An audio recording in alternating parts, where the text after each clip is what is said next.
Have you ever felt like you're in a race you can't win? Like no matter how hard you try, you're always one step behind?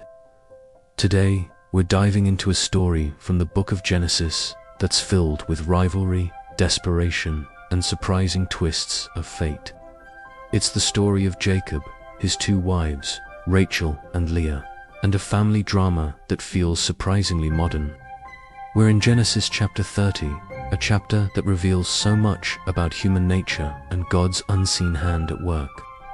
Stick around, because this ancient story has lessons that might just hit close to home. We open on a scene of deep frustration. Rachel, Jacob's beloved wife, sees her sister Leah bearing children one after another, while she remains childless. The Bible tells us she became envious of her sister. She confronts Jacob, not with a gentle plea, but with a desperate demand: "Give me children, or I'll die." Jacob's response is a mix of anger and helplessness. He retorts, "Am I in the place of God, who has kept you from having children?" This raw emotional exchange sets the stage for the entire chapter.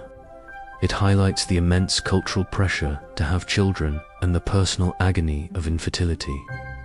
Feeling desperate, Rachel resorts to a plan B, a common practice in her time.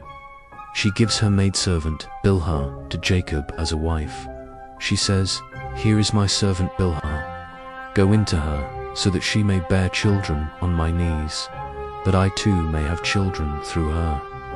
It's a surrogate arrangement, born out of Rachel's deep desire to build a family, and it works. Bilhah conceives and gives birth to a son.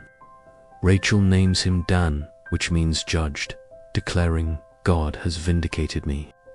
He has heard my plea and given me a son." She sees this birth not just as a gift, but as a victory in her silent struggle. But the story doesn't stop there. Bilhah conceives again and gives birth to a second son. This time, Rachel names him Naphtali, meaning my struggle. She exclaims, "I have had a great struggle with my sister, and I have won." Notice her language. This isn't just about having children, it's a competition. Rachel feels she is finally catching up to Leah, leveling the playing field in this intense family rivalry. Each child becomes a point on a scoreboard that only the sisters seem to be keeping. Now, it's Leah's turn to feel the pressure. When she realizes she has stopped having children, she mirrors Rachel's strategy. She gives her own maidservant, Zilpah, to Jacob. The rivalry escalates. It's a strategic move in a game of family honor and personal worth. Zilpah soon gives birth to a son. Leah, feeling a sense of triumph, names him Gad, which can mean good fortune or a troop is coming. She simply says, "What good fortune?" as if her luck is finally turning around. The pattern continues. Zilpah bears a second son for Jacob. Leah names this child Asher, meaning happy. She joyfully proclaims, "How happy I am. The women will call me happy," for Leah, who had always felt unloved and overshadowed by her beautiful sister. These children are her source of validation and joy. They are her claim to status and happiness within the family. Through her maidservant, she has added 2 more sons to her count, further solidifying her position. Now, for one of the strangest episodes in the entire story. Leah's oldest son, Reuben, finds some mandrake plants in a field. In ancient times, mandrakes were believed to be an aphrodisiac and a fertility aid. Rachel, still desperate for a child of her own, sees these and immediately asks Leah for them. This is where things get really interesting. Leah, feeling used and neglected, fires back. "Wasn't it enough that you took away my husband? Will you take my son's mandrakes too?" Her pain and resentment are palpable. A bargain is struck. Rachel, in a moment of sheer desperation for the supposed fertility-boosting mandrakes, makes an astonishing offer. "Very well," she says, "he can sleep with you tonight in return for your son's mandrakes." It's a transaction. Jacob's affection becomes a commodity, traded for a folk remedy. That evening, Leah goes out to meet Jacob and says, "You must come to me. I have hired you with my son's mandrakes." The Bible notes that God listened to Leah, and she conceived again. It's a powerful reminder that while the characters are scheming and bargaining, God is still sovereign.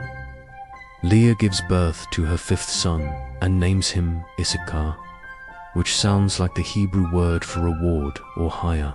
She declares, "God has rewarded me for giving my servant to my husband." It's clear she believes this child is a direct blessing for her past actions. The family dynamic is now a complex web of transactions, rivalries, and perceived rewards from God. Each birth is interpreted through the lens of their ongoing competition. Leah's season of blessing continues. She conceives yet again and gives birth to her sixth son. She names him Zebulun, which is related to the Hebrew word for honor or dwell. Leah says, "God has presented me with a precious gift. This time my husband will treat me with honor, because I have borne him 6 sons." Her deepest longing is still for Jacob's love and respect. She hopes that her fruitfulness, now with 6 sons, will finally win her the affection she has craved since her wedding day. After this, she also gives birth to a daughter named Dinah. After years of waiting, after all the schemes and surrogates, the focus finally shifts back to Rachel. The Bible simply states, "Then God remembered Rachel. He listened to her and enabled her to conceive." After all her striving, it is an act of God's grace. He hadn't forgotten her. He heard her cries all along. In His perfect timing, He answers her deepest prayer. She gives birth to a son. This moment is the climax of her personal journey, a testament to God's faithfulness even when we can't see it. Rachel names her long-awaited son Joseph. The name has a double meaning. First, she says, "God has taken away my disgrace." As the name Joseph sounds like the Hebrew for taken away, the shame of her barrenness is finally lifted. Then she adds, "May the Lord add to me another son," as the name also sounds like the Hebrew for to add. Her first thought after this immense blessing is a prayer for more. It shows her faith and her hope for the future. With Joseph's birth, the family is now complete with 12 sons, the future 12 tribes of Israel. The story of these births is more than just a family saga. It's a picture of God's providence. Despite the human drama, the jealousy, the competition, the desperate schemes, God was quietly and sovereignly at work. He was weaving together the story of a nation. Each of these sons, born under such strange and competitive circumstances, would become the head of a tribe of Israel. God used the messy, complicated, and imperfect lives of this family to fulfill His perfect and unstoppable plan. It's a powerful lesson that God can work through our weaknesses and our complicated situations to bring about His good purposes. So what can we take away from this intense family drama? It reminds us that envy and rivalry can lead us to do strange and desperate things. It shows us the deep pain that can come from unmet longings. But most importantly, it shows us a God who is present in the middle of our mess. He heard the cries of Leah, the unloved wife. He remembered Rachel in her barrenness. He used their very human struggles to lay the foundation for a nation. If you're feeling overlooked, or if your life feels messy and complicated, remember this story. God sees you, He hears you, and His plans are at work, even when you can't see them. Thank you so much for watching. If this story resonated with you, please like, subscribe, and share it with someone who might need this encouragement today.